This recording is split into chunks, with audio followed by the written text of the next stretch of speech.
Hello दोस्तों, मैं अभिषेक गौतम और मेरी टीम यानी कि आर्टिकल 21A आपके लिए लेके आए हैं मध्य प्रदेश लोक सेवा आयोग की संपूर्ण तैयारी, वो भी एक प्लेटफॉर्म पर। जैसा कि आपको पता है, मेरे और मेरी टीम के द्वारा लगातार आपको अलग अलग विषयों पर एक सीरीज देखने के लिए मिल रही है और उसी क्रम में मैं आपको पढ़ाता हूं मध्य प्रदेश में इतिहास। मध्य प्रदेश का इतिहास वाली सीरीज में हम देख रहे थे मध्य प्रदेश में कला और संस्कृति, और इस क्रम में हमने देखा था मध्य प्रदेश के महत्वपूर्ण स्थापत्य।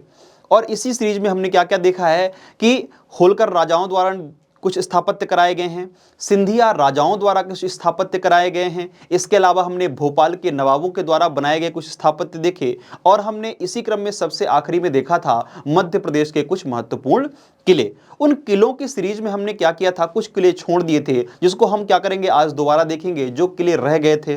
ठीक है, उन किलों को समझना बहुत आसान है क्योंकि ये परीक्षा में कभी कभी आ जाते हैं कि इस किले का निर्माण किसने करवाया है या फिर यह किला किस जिले में स्थित है। इसके अलावा इस किले में कुछ विशेषता है तो वो देखने के लिए मिल जाती है, या फिर इसमें कोई विदेशी आक्रमण हुआ है या फिर कोई आक्रांता आए हैं उनको तोड़ा गया है, ये देखने के लिए मिल जाता है, या फिर सरकार के द्वारा क्या इनको नए तरीके से प्रस्तुत किया जा रहा है, कहीं इनको होटलों में तो परिवर्तित नहीं कर दिया गया है। ये तमाम जानकारियां हमको देखने के लिए मिलती हैं। तो आपको ध्यान रखना होगा कि हम इसमें क्या देख रहे हैं, मध्य प्रदेश के प्रमुख किले, जिसका हमने क्या किया, एक पहला पार्ट कर लिया है। अगर आपको वो पहला पार्ट देखना है तो उसकी लिंक जो है हमारे डिस्क्रिप्शन में मिल जाएगी। तो ठीक है, हम शुरू करते हैं मध्य प्रदेश के प्रमुख किले जो शेष रह गए थे। तो हमें सबसे पहले क्या देखने के लिए मिल रहा है, मंदसौर फोर्ट। हमें क्या देखने के लिए मिल रहा है, मंदसौर फोर्ट देखने के लिए मिल रहा है, मंदसौर का किला देखने के लिए मिल रहा है। अब ये जो मंदसौर का किला है, इसका दूसरा नाम हमें देखने के लिए क्या मिल जाता है, दसपुर। दसपुर किला क्या मिल रहा है हमको देखने के लिए, दसपुर किला देखने के लिए मिल रहा है। अब ये दसपुर से आपको पता होना चाहिए कि ऐसा कहा जाता है कि जो रावण की पत्नी थी मंदोदरी, उनका भी जन्म कहां हुआ था, मंदसौर में ही हुआ था। कहां हुआ था, तो मंदसौर में हुआ था। अब हमें देखना होगा कि इसको बनवाया किसने है। तो इसको बनवाने में जो सबसे पहला नाम हमें देखने के लिए मिलता है वो मिलता है अलाउद्दीन खिलजी का। आप सबको पता है कि जो खिलजी सल्तनत काल में जो खिलजी वंश हुआ, उसमें से सबसे जो प्रतापी शासक था या जिसने सर्वाधिक समय तक खिलजी साम्राज्य में शासन किया और जिसने अपने साम्राज्य विस्तार में सर्वाधिक क्या किया, प्रयास किया था, उसने उत्तर भारत से लेकर के दक्षिण भारत तक क्या किया, अपने साम्राज्य का विस्तार किया। बस एक यहाँ छोटी सी बात आती है कि उसने अपने साम्राज्य विस्तार के क्रम में क्या किया, जो उत्तर भारत के राज्यों को जीता, उन राज्यों को क्या किया, उसने अपने राज्य में मिला लिया। लेकिन जब उसने दक्षिण भारत के राज्यों को जीता, उसने अपने साम्राज्य में मिलाने के बजाय उनको सिर्फ क्या रखा, करद राज रखा। सिर्फ उनसे टैक्स लेता था, वो भी वार्षिक टैक्स लेता था, ताकि उसके पास क्या हो, उसके शाही खजाने में वृद्धि होती रहे। ठीक है, लेकिन कहीं कहीं किताबों में हमको क्या मिलता है, होशंग शाह गौरी का भी नाम देखने के लिए मिल जाता है। अब होशंग शाह गौरी कौन था, तो होशंग शाह गौरी जो था, मालवा में जब मुस्लिम शासक आते हैं उन्हीं शासकों के क्रम में आपका नाम देखने के लिए मिल जाता है, होशंग शाह गौरी का नाम देखने के लिए मिल जाता है। अब ध्यान रखिएगा, आपको जो ये अलाउद्दीन खिलजी है, इसने सबसे पहले इस किले का निर्माण करवाया है। लेकिन 15वीं सदी में किसने करवा दिया, इसका जो विस्तार करवाया किसने करवाया है, होशंग शाह ने करवाया है। लेकिन कभी कभी पेपर में आपको या अलग अलग किताबों में आपको क्या नाम देखने के लिए मिल जाएगा, आपको होशंग शाह गौरी का नाम देखने के लिए मिल जाएगा। इसलिए कभी भी पेपर में अगर क्वेश्चन आता है तो कंफ्यूज ना हो, इन दोनों में से आपको कोई भी नाम देखने के लिए मिलता है, चाहे अलाउद्दीन खिलजी या फिर होशंग शाह गौरी, आप उन्हीं को टिक करेंगे। अब यहां प्रश्न ये आता है कि अगर मान लीजिए दोनों नाम एक साथ पेपर में आ गए, तब हम क्या करेंगे, उस कंडीशन में हम किसको टिक करेंगे, अलाउद्दीन खिलजी का नाम हम क्या करेंगे, टिक करेंगे। या फिर अगर पेपर का पैटर्न बदलता है और वो पूछता है कि इस किले के निर्माण में किन किन राजाओं का योगदान रहा या किन किन व्यक्तियों का योगदान रहा, और उसमें कूट के क्रम में प्रश्न आता है, कभी कभी आपने देखा होगा जो पेपर में प्रश्न आता है किस में आता है, वो कूट के क्रम में आता है। जैसे आपको दे देगा ए में ये दिया हुआ है बी सी डी, और बाद में पूछ लेगा इनमें से कौन, तो यहां पे आपको 4 नाम दिए रहेंगे और फिर इसके बारे में दिया रहेगा कि ऑप्शन ए क्या होगा आपका, ए और बी, ए प्लस बी। ठीक है, ऑप्शन 2 में क्या होगा, बी और सी। ऐसे करके जो ऑप्शन दिए रहते हैं, तो उनमें से आप कौन सा टिक करोगे, जिनमें दोनों नाम रहेंगे, अलाउद्दीन खिलजी और होशंग शाह गौरी, जिसमें दोनों नाम रहेंगे। अब हमको यहाँ पे कुछ क्या होता है, इसके लिए हमको क्या होता है कि 12 दरवाजे देखने के लिए मिलते हैं, और ये 12 दरवाजे बड़े महत्वपूर्ण हो जाते हैं क्योंकि हमने अलग अलग, जैसे हमने ग्वालियर का किला पढ़ा था, वहां भी हमने क्या किए थे, कुछ विशेष दरवाजे देखे थे। ठीक है, और इसी क्रम में हमें यहाँ क्या होता है, 12 दरवाजे देखने के लिए मिलते हैं, जिसमें एक महत्वपूर्ण दरवाजा आपको कौन सा मिल जाता है, भाई दरवाजा मिलता है, महादेव घाट दरवाजा देखने के लिए मिल जाता है, मंडी दरवाजा देखने के लिए मिल जाता है, नाव घाट दरवाजा हो जाता है, यहां पे आपको कुंवारी दरवाजा देखने के लिए मिल जाता है, लक्ष्मण शाह दरवाजा देखने के लिए मिल जाता है, दिल्ली दरवाजा देखने के लिए मिल जाता है और गोंडी घाट दरवाजा देखने के लिए मिल जाता है। तो मैंने आपको क्या कहा कि मंदसौर के किले में कितने दरवाजे हैं, 12 दरवाजे हैं। उन 12 दरवाजों में कुछ महत्वपूर्ण दरवाजे कौन कौन से हैं, भाई दरवाजा है, महादेव घाट दरवाजा है, ठीक है, मंडी दरवाजा है, नाव घाट दरवाजा है, कुंवारी दरवाजा है, लक्ष्मण शाह दरवाजा है, दिल्ली दरवाजा है और इसके अलावा आपको गोंडी घाट दरवाजा देखने के लिए मिल जाता है। अब हम आगे चलते हैं तो महादेव जो मंदसौर का फोर्ट है आपका, उसमें आपको बावड़ी देखने के लिए मिलती है, छोटे तालाब देखने के लिए मिल जाते हैं जिसे बावड़ी कहते हैं। अब इसे क्या कहते हैं, स्टेप वेल्स भी कहते हैं, क्योंकि अगर आप बावड़ी को देखोगे तो बावड़ी में क्या होता है, सीढ़ियां बनी रहती हैं, ठीक है, जहां पे रानियां क्या करती थी, नहाया करती थी, उस तरह कुछ बनाया जाता है। तो यहां आपको 2 बावड़ी देखने के लिए मिलती है, एक मिलती है जनानी बावड़ी देखने के लिए मिलती है और दूसरी मिलती है साकर बावड़ी या शाकर बावड़ी आपको देखने के लिए मिल जाती है। तो 2 महत्वपूर्ण बावड़ियां देखने के लिए हमको यहाँ पे मिल जाती है। कहां पे देखने के लिए मिलती हैं, मंदसौर के किले में देखने के लिए मिल जाती हैं। इसके अलावा हमको क्या देखने के लिए मिल जाता है, तो तापेश्वर महादेव मंदिर देखने के लिए मिल रहा है। क्या मिल रहा है, तापेश्वर महादेव मंदिर। और ये तापेश्वर महादेव मंदिर कहां मिलता है आपको देखने के लिए, मंदसौर के किले में हमको देखने के लिए मिल जाता है। इसके अलावा हम चलते हैं तो गिन्नौरगढ़ फोर्ट में हमको देखने के लिए मिल जाता है। अब ये क्या है, ये बहुत ज्यादा इंपॉर्टेंट हो जाता है। अब देखो ये कहां पे है, तो ये आपके सीहोर में देखने के लिए मिल जाता है। कुछ कुछ किताबों में आपको मिलेगा यह रायसेन में है, जबकि ये रायसेन में नहीं, कहां पे है, सीहोर में है। क्योंकि जो ये गिन्नौरगढ़ जो राज्य था उसका विस्तार कहां तक था, रायसेन तक देखने के लिए मिल जाता है, लेकिन ये जो किला है कहां पे है, ये सीहोर में देखने के लिए मिल जाता है। इसको बनवाया किसने है, तो परमार राजा हुआ करते थे उदयवर्मन। कौन हुआ करते थे, उदयवर्मन। और उदयवर्मन ने क्या किया था, इसका निर्माण करवाया था, ठीक है। अब जैसे आपको अब हम आगे चलते हैं तो एक्सपांशन देखने के क्या मिलता है कि इसका जो विस्तार करवाया है किसने करवाया है, निजाम शाह ने करवाया है। अब देखिए यहीं पे आपको थोड़ी सी कहानी समझनी होगी कि किस तरह से भोपाल रियासत की स्थापना हुई। जैसा कि आपको पता है जो निजाम शाह हैं वो कौन है, ये गोंड शासक हैं। कौन है ये, गोंड शासक हैं, गोंड शासक है। निजाम शाह कौन है, गोंड शासक हैं। और आपको क्या देखने के लिए मिल रहा है कि निजाम शाह के पुत्र हुआ करते थे नवल शाह, नवल शाह, ठीक। निजाम शाह के पुत्र कौन है, नवल शाह हैं, ठीक है। और ये गिन्नौरगढ़ के राजा हैं। कहां के राजा हैं, गिन्नौरगढ़ के राजा हैं। गिन्नौरगढ़ के बगल में ही एक छोटी सी जागीर, जैसे क्या कहते हैं आपको, बाड़ी जागीर। कौन सी है, बाड़ी रियासत है। ये जो बाड़ी रियासत है ये भी क्या है, गोंड राजाओं के अंतर्गत आती है। और यहां पे जो निजाम शाह थे उनके पुत्र, उनके जो भतीजे हुआ करते थे चैन शाह। कौन, चैन शाह। वो क्या किया करते थे, शासन किया करते थे। तो हमने क्या देखा, गिन्नौरगढ़ फोर्ट का जो विस्तार करवाया है किसने करवाया है, निजाम शाह ने करवाया है। निजाम शाह के पुत्र का नाम क्या है, तो नवल शाह है। और निजाम शाह का भतीजा जो चैन शाह होता था वो बाड़ी रियासत में क्या था, राजा था। अब ये जो चैन शाह था ये क्या चाहता था, ये कब्जा चाहता था कहां पे, गिन्नौरगढ़ के किले पे और गिन्नौरगढ़ साम्राज्य पर। तो इसने क्या किया, अपने चाचा निजाम शाह को भोजन में जहर दे करके क्या कर दिया, मार दिया। और उस वक्त नवल शाह की उम्र कैसी है, बहुत कम हुआ करती थी, बाल्यावस्था में थे।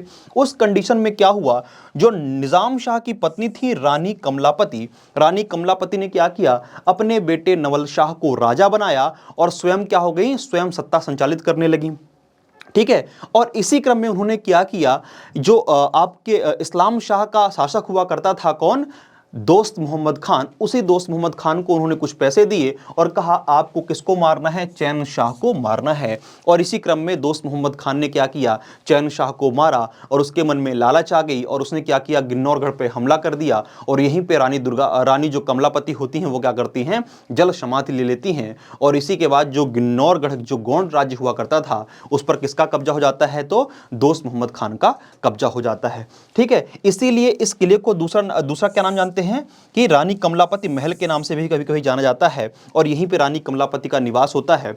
और इसको क्या कहते हैं, इसे पैरोट फोर्ट भी कहते हैं। होता क्या है कि यहाँ पे बहुत सारे तोते पाए जाते हैं, इसलिए इसे क्या कहते हैं, तोतों का किला भी कहा जाता है।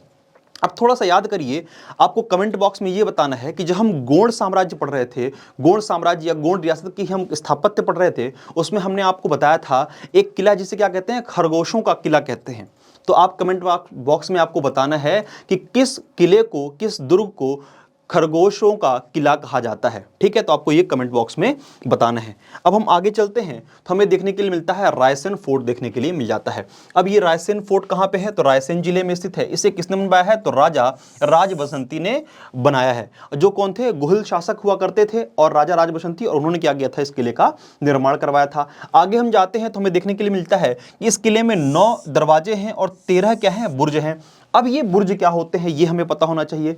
तो आप जब देखोगे कभी किले, अगर आप कोई किला घूमने गए होगे तो वहां देखते हो कि ये जो बाउंड्री वॉल होती है, बाउंड्री वॉल में बीच में बड़े बड़े पिलर होते हैं और उसी पिलर पे क्या होता है, कभी कभी छोटे छोटे छतरियां बना जाती हैं या गुंबद बना दिए जाते हैं। ये सुरक्षा की दृष्टि से बड़े इंपॉर्टेंट हो जाते हैं। इन्हों को क्या कहते हैं, बुर्ज। आप यहां जाओगे तो आपको छोटे छोटे बुर्ज आपको किनारे किनारे में देखने के लिए मिल जाते हैं। ठीक है, तो इस जो आपका रायसेन का किला है, रायसेन फोर्ट है, उसमें आपको कितने गेट देखने के लिए मिल रहे हैं, तो आपको 9 गेट देखने के लिए मिल रहे हैं। इसके अलावा आपको 13 बुर्ज भी देखने के लिए मिल जाते हैं।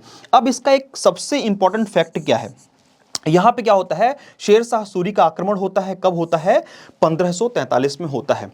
अब क्या होता है, जैसा कि आपको पता है, और ये बात कहां लिखी गई है, ठीक है, इसके अलावा इसने शेर शाह सूरी की किताब में भी लिखा गया है। ठीक है ना, उसमें क्या लिखा है उसने कि हमने क्या किया, जो रायसेन के राजा हुआ करते थे पूरनमल, ठीक है, जब उस समय रायसेन के राजा कौन हुआ करते थे, पूरनमल हुआ करते थे, उस समय शेर शाह सूरी ने क्या किया, इस किले को चारों तरफ से घेर लिया। ठीक है, क्योंकि उसे इस किले पर कब्जा चाहिए हुआ था। लेकिन 4 महीने तक पूरनमल के इस किले का दरवाजा तोड़ने में जो ये रहा, शेर शाह सूरी रहा, वो असमर्थ रहा। अब उसको लगने लगा कि हम क्या करेंगे, रायसेन का युद्ध हार जाएंगे। तो उसने क्या किया, अपने पुत्र को कहां भेजा, रायसेन के किले में भेजा, और वहां पे संधि हुई। संधि में यह कहा गया कि हम क्या करेंगे, आपके साथ मित्रवत संबंध निभाएंगे, आप किले का दरवाजा खोल दीजिए। जैसे ही किले का दरवाजा खोला गया तो शेर शाह सूरी ने क्या किया, विश्वासघात से क्या किया, राजा पूरनमल की हत्या कर दी। और इस बात से कहते हैं कि जो शेर शाह सूरी का पुत्र था उसे बड़ा दुख हुआ और उसने अपने पिता की इस जो उनकी विचारधारा थी, जो उसकी आदत थी, उसने क्या किया, धोखे से एक राजा को मार दिया। इससे दुखी होकर के उसने क्या कर लिया, आत्महत्या कर लिया। इसीलिए क्या कहा जाता है कि जो रायसेन की विजय है वो शेर शाह सूरी के जीवन काल में क्या है, एक धब्बे के समान है। ठीक है ना। तो अब पेपर में प्रश्न आता है कि किस अभियान को शेर शाह सूरी के जीवन काल का धब्बा कहा जाता है, तो जो रायसेन का अभियान था उसे कहा जाता है। ठीक है, उसने रायसेन के किले पर कब आक्रमण किया था, तो 1543 में किया था। रायसेन का किला किसने बनवाया था, तो राजा राज बसंती द्वारा बनवाया गया था। इसमें कितने बुर्ज हैं, तो उसमें 13 बुर्ज आपको देखने के लिए मिल जाते हैं। इसके अलावा हम चलते हैं तो हम देखते हैं कि रायसेन के किले में कुछ आपको महल देखने के लिए मिल जाते हैं। जैसा है आपका बादल महल है। ठीक है, बादल महल किसने बनवाया है, ये भी राज बसंती द्वारा बनवाया गया है। रोहित महल है, इत्रदार महल है, हवा महल है। इसके अलावा आपको क्या मिल जा रहा है, हजरत पीर फतेह उल्लाह शाह की मस्जिद देखने के लिए मिल जाती है, जो किसने बनवाया है, शेर शाह सूरी द्वारा बनवाया गया है। अब आपको यहां पे 2 वर्ड देखने के लिए बार बार मिल रहे हैं। एक है आपका बादल महल। ठीक है, अब ये बादल महल क्या होता है, और रंग महल आपको कुछ कुछ देखने के लिए मिल जाता है। जैसे एक हो गया आपका बादल महल,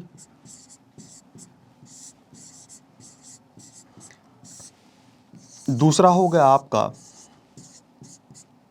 रंग महल, तीसरा है आपका दीवान ए आम, और चौथा है आपका दीवान ए खास। अब ये आपको लगभग हर बड़े किले में आपको ये चारों चीजें देखने के लिए मिल जाती हैं। अब ये चारों अगर चीजें देखने के लिए हर किले मिल रही हैं तो मतलब इसके कुछ विशेष उद्देश्य रहता होगा, इनका कोई मतलब रहता होगा। तो देखिए, जो बादल महल है ये क्या होता है, किले का एक खुला स्थान होता है, जहां पे क्या होता है, जहां पे रनिवास के नजदीक होता है और जहां पे राजा और रानी शाम के समय पर अपना समय व्यतीत क्या करते हैं, तो क्या कहलाता है, बादल महल कहता है। जब कोई किला बड़ा होता है जहां पे रनिवास भी होता है, जहां पे रानियां निवास करती हैं, वहां पे राजा क्या किया करते थे, बादल महल का निर्माण करवाया करते थे। अब आता है रंग महल होता है। रंग महल किले का वह स्थान होता है जहां पे क्या होता है, जो राजा होते हैं वहां पे संगीत नृत्य इन सब का जो किया करते थे, मनोरंजन का लुत्फ उठाया करते थे। तो राजाओं द्वारा बनाया गया वह सभागार या फिर वह क्षेत्र जहां पे क्या करते थे, वो कला को महत्व देते थे, कला के बारे में चर्चा करते थे, वहां पे क्या करते थे, नृत्य देखते थे, संगीत सुनते थे, वो क्या कहलाता है, आपका रंग महल करवाता है।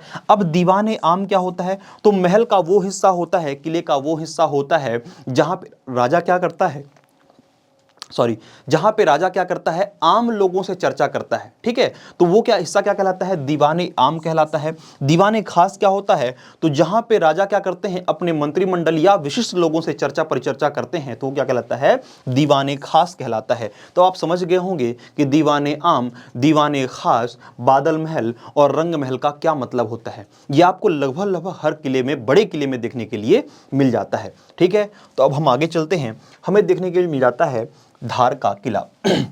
अब देखिए, धार का जो किला है आपको कहां देखने के लिए मिलेगा, धार जिले में देखने के लिए मिल जाएगा। और ये जो है बाघ नदी के किनारे बसा हुआ बनाया गया है। कहां बनाया गया है, तो धार नदी के किनारे बनाया गया है। इसे किसने बनवाया है, इसे मोहम्मद बिन तुगलक ने बनवाया है। और कब बनवाया था इसे 1344 में बनवाया था। जैसा कि आपको पता है कि 1336 में क्या हुआ, 1336-37 में क्या हुआ कि एक बार पहले ही क्या कर चुका था, मोहम्मद बिन तुगलक दक्षिण विजय पर जा चुका था, जहां से उसने क्या किया था, काकती वंश के 2 सामंतों को उठा के लाया था, या फिर उनको अपने साथ लाया था, जिनका नाम क्या था, हरिहर और बुक्का। ठीक है, इन्हीं हरिहर बुक्का ने क्या किया था, आगे चल करके जब दोबारा ये दक्षिण विजय पर गए तो वहां पे 1636-37 महीने क्या मिलते हैं, आचार्य विद्यारण्य मिलते हैं। और आचार्य विद्याधर के कहने पर ही, किसके कहने पे, आचार्य विद्याधर के कहने पर ही हरिहर और बुक्का उन 1336 में क्या करते हैं, विजयनगर साम्राज्य की स्थापना करते हैं। किसकी स्थापना करते हैं, विजयनगर साम्राज्य की स्थापना करते हैं। किसकी स्थापना कर देते हैं, तो विजयनगर साम्राज्य की स्थापना कर देते हैं। ठीक है ना। और जब दोबारा मोहम्मद बिन तुगलक कहां जा रहा होता है, दक्षिण विजय पर जा रहा होता है, तो धार में वो क्या करता है, किले का निर्माण करवाता है, जिसे क्या कहा जाता है, धार का किला कहा जाता है। अब इसकी खास विशेषता क्या है, तो ये इंडो इस्लामिक और अफगानी शैली से बना हुआ है। तो पूछा जाएगा कि धार का किला किन किन शैलियों का मिश्रण है, तो क्या है, ये इंडो इस्लामिक मतलब भारतीय, इस्लामिक और अफगान शैली का क्या है, ये मिश्रण है। इसमें कुछ आपको देखने के लिए दर्शनीय स्थल मिल जाते हैं जहां पे अभी भी सैलानी जाते हैं। तो पहला है देवी कालका मंदिर। अब जो देवी कालका मंदिर है, इसे किससे बनवाया है, परमार किंग हुए मुंज साहब, उन्होंने क्या किया था, इसका निर्माण करवाया था। हालांकि ये पहले ही था, इसी मंदिर के चारों ओर क्या किया गया है, इस किले का निर्माण करवाया गया है। इसके अलावा आपको खरबूजा महल देखने के लिए मिल जाता है, अब्दुल शाह चंगल की आपको मजार देखने के लिए मिल जाती है। और आपको पता होना चाहिए कि 1775 में क्या हुआ था, पेशवा बाजीराव का क्या हुआ था, यहीं पे जन्म हुआ था। पेशवा बाजीराव का जन्म कहां हुआ था, तो धार के किले में हुआ था। ठीक है ना। अब हम आगे चल के देखते हैं हमें क्या देखने के लिए मिल जाता है, तो हमें देखने के लिए मिल जाता है गढ़ाकोटा फोर्ट, गढ़ाकोटा का किला। अभी जो गढ़ाकोटा कहां पे है, ये सागर में है। ठीक है, और ये जो सागर में बनाया गया है, तो यहाँ पे 2 नदियां आपको देखने के लिए मिल जाती हैं, सुनार और गधेरी नदी के संगम पर क्या बनाया गया है, गढ़ाकोटा फोर्ट बनाया गया है, गढ़ाकोटा का किला बनाया गया है। अभी जो गढ़ाकोटा का किला है, इसे किसने बनवाया था, तो दलपत शाह ने बनवाया था। और दलपत शाह कौन है, तो आपको पता है कि एक संग्राम शाह करके राजा हुए। ठीक है, संग्राम शाह जो राजा हुए, उनके पुत्र हैं कौन, दलपत शाह। और इन्हीं दलपत शाह के साथ विवाह हुआ था किसका, रानी दुर्गावती का। और उन्हीं के द्वारा क्या किया गया है, ये गढ़ाकोटा दुर्ग बनवाया गया है। ठीक है ना। अब इसमें आपको देखने के लिए मिल जाते हैं बादल महल और रंग महल, जिसके बारे में आपको पहले ही बता चुका हूं। अब ध्यान रखिएगा, यहाँ पे एक नाम आया है संग्राम शाह, और ये गोंड वंश के सबसे ज्यादा प्रतापी शासक हुए हैं। इन्होंने क्या किया था, 52 गढ़ों पर कब्जा कर लिया था। कितने गढ़ों पर, 52 गढ़ों पर कब्जा कर लिया था। मतलब अपने साम्राज्य का विस्तार 52 छोटे छोटे राज्यों तक फैला लिया था। इसीलिए इनको उपाधि दी जाती है, कौन सी, 52 गढ़ाधिपति की उपाधि जाती है। 52 गढ़ों को जीतने वाला राजा, वो क्या कहलाए, वो 52 गढ़ाधिपति की उपाधि जाती है। किसके लिए, तो संग्राम शाह के लिए जाती है। और इनके पुत्र दलपत शाह द्वारा क्या किया गया है, गढ़ाकोटा फोर्ट का निर्माण करवाया गया है। अब हम आगे देखते हैं तो हमें देखने के लिए मिल जाता है डोहेगा फोर्ट देखने के लिए मिल जाता है। डोहेगा फोर्ट, ये डोहेगा फोर्ट कहाँ है? तो ये आपको ये जो खुरई वाला क्षेत्र है, खुरई कहाँ पे देखने के लिए मिलता है? सागर में देखने के लिए मिलता है। और वहाँ पे क्या किया गया है? डोहेगा फोर्ट का निर्माण करवाया गया है। अब देखिए यहाँ पे सागर की स्पेलिंग हमने आपको पिछले भी लेक्चर में बताया था कि सागर को क्या लिखा जाता है? सौगर लिखा जाता है। अब सौगर क्यों लिखा जाता है? तो क्या हुआ था कि जो सागर वर्तमान जिला है वो क्या हुआ है? 100 छोटे छोटे गढ़ों से मिलकर के बनाया गया है, इसके लिए इसका नाम क्या है? सौगर रखा गया है। ठीक है, अब इसका निर्माण किसने करवाया है? इसका निर्माण करवाया गया है राय खेमचंद दांगी के द्वारा करवाया गया है। किसके द्वारा करवाया गया है? राय खेमचंद दांगी द्वारा करवाया गया है। डोहेगा फोर्ट का निर्माण करवाया गया है।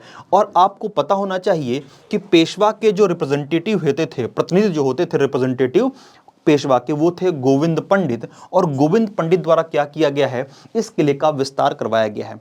अब देखिए, मैंने आपको जब ग्वालियर का किला पढ़ाया था तो वहां पे हमने कहा था कि अगर आपको कोई किला जो बाहर से लाल दिख रहा हो, कैसा दिख रहा हो? लाल दिख रहा हो, इसका मतलब क्या है? ये लाल बलुआ पत्थर से मिलकर के बना हुआ है।